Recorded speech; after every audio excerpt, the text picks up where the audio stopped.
Everyone is watching the wrong screen. 28 days into this war, the coverage has been wall-to-wall missiles, carrier groups, interception rates, and ceasefire rumors. And I understand why. Those things are dramatic. They move fast. They make for good television. But there's a number sitting underneath all of it that nobody in the mainstream financial press has said out loud clearly enough to matter.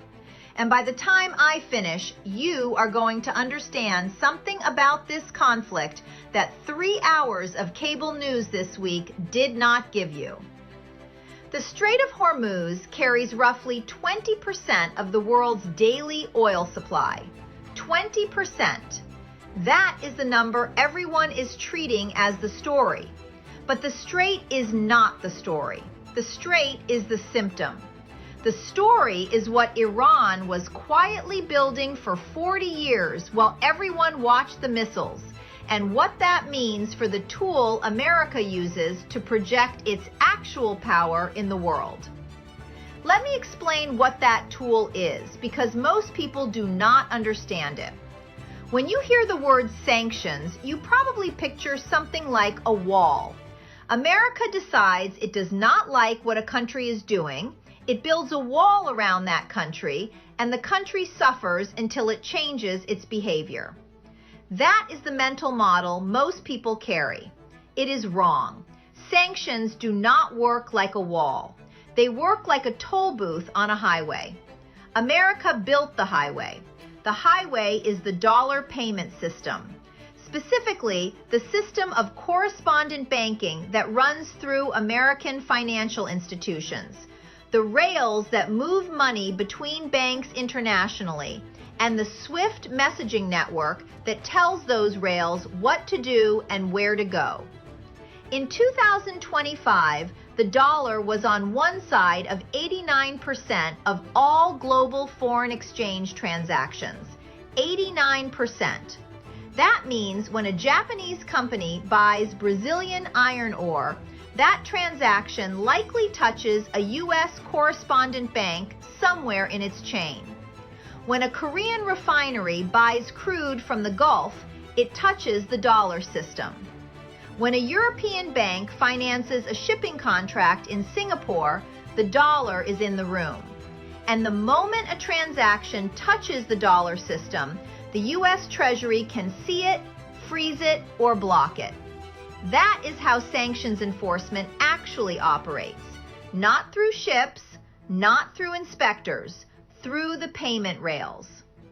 Iran has been cut off from those rails since 1979, 47 years, and that is where this story becomes genuinely important. Here is something the mainstream analysis has consistently underestimated. Being locked out of the dollar system for 47 years does not just damage a country, it educates a country. And what Iran learned and what China learned by helping Iran survive is that the dollar system has a structural vulnerability. It requires participation. The moment you build a channel that does not require participation in the dollar system, the enforcement mechanism has a hole in it. China's cross-border interbank payment system allows banks to settle transactions without routing money through any U.S. institution. A transaction between a Chinese bank and an Iranian entity settled through this system never touches a U.S. correspondent bank. The dollar does not move. No American institution is involved. The enforcement mechanism never fires. And the number attached to this system is the one that should be making financial analysts sit up straight. In 2024, that system processed $24.47 trillion in equivalent yuan-denominated transactions, up 43% from the year before. 43% growth. And more recent estimates for 2025 place the figure dramatically higher. This is not a pilot program. This is not a proof of concept. This is operational infrastructure processing tens of trillions of dollars in transactions that the U.S. Treasury cannot intercept, cannot freeze, and cannot monitor in any meaningful way. It now links over 1,600 institutions in 121 countries. I have spent 4 decades watching commodity markets and global payment systems. A 43% annual growth rate is not normal in payment infrastructure. That is the growth rate of a system absorbing real demand that used to flow through dollar channels and is now being deliberately rerouted. And Iran is the country that forced this rerouting to be figured out in the first place. The petrodollar system was born in the summer of 1974. The 1973 oil embargo had just happened, Nixon had blown up the gold standard 2 years earlier, and Henry Kissinger flew to Riyadh to formalize an arrangement. Saudi oil, and eventually all OPEC oil, would be priced and settled in US dollars. In exchange, Washington provided military protection. Every country on Earth that needed oil, which was every country on Earth, would first need to acquire dollars. That arrangement lasted 52 years. In June of 2024, Saudi Arabia declined to renew it, signaling openness to accepting yuan, euros, and rupees for crude. The skeptics said it would not matter. Dollar infrastructure was too deep, too entrenched, too habitual. Those skeptics were partially right, until this war. Now look at Project mBridge. This is a multi-currency digital payment platform involving China, Hong Kong, Thailand, and here is the part that matters: the United Arab Emirates and Saudi Arabia. The countries whose oil must transit the Strait of Hormuz. The countries that for 52 years recycled their oil revenues into U.S. Treasury securities as the structural anchor of the petrodollar system.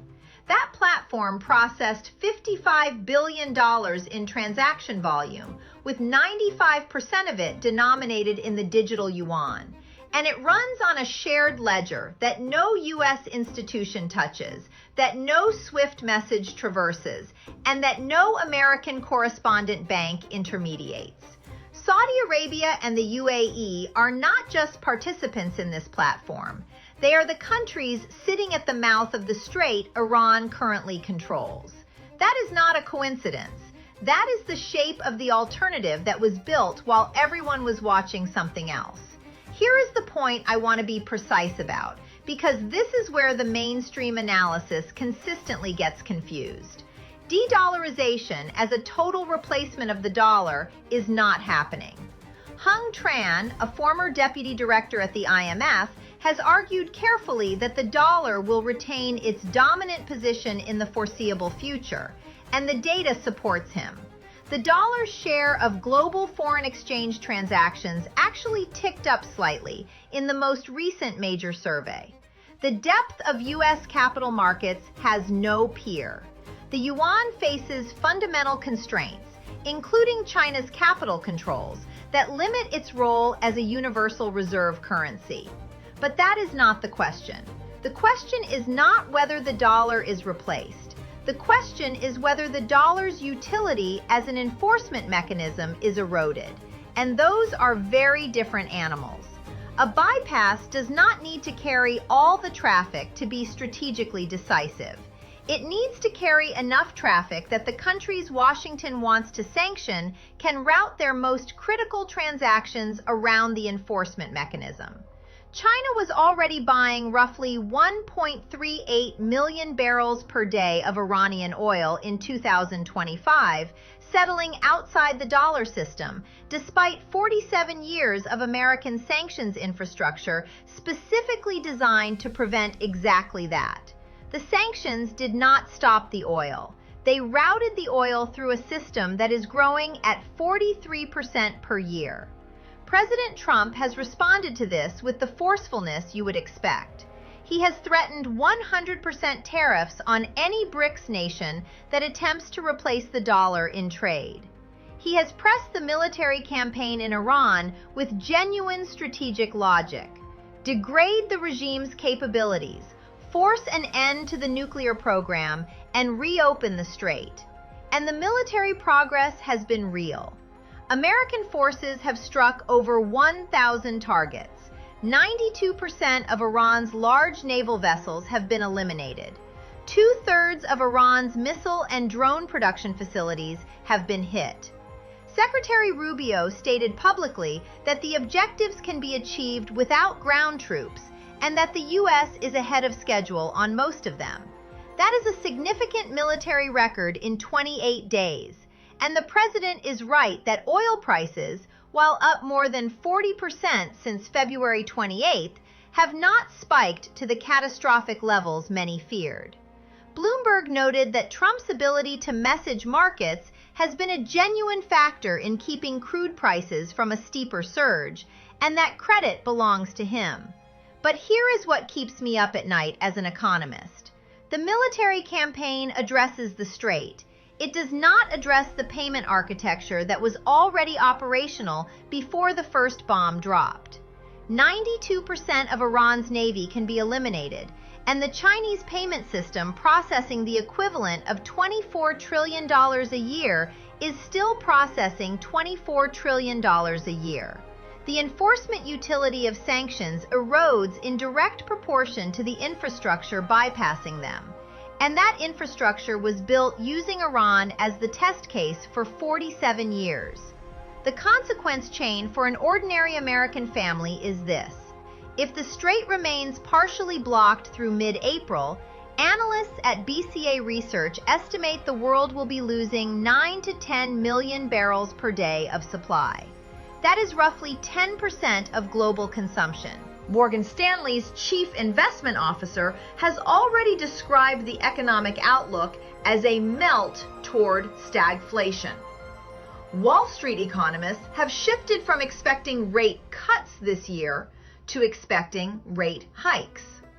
A 10-year Treasury yield that sat at 3.97% before the war is now at 4.38%, even after temporary relief from ceasefire rumors. That translates to higher mortgage rates, higher credit card rates, and slower hiring, landing on real families on a timeline measured in weeks, not years. I have watched governments use financial systems as weapons for 40 years. I watched the U.S. apply sanctions to Iran in 1979 and ratchet them higher through every decade since.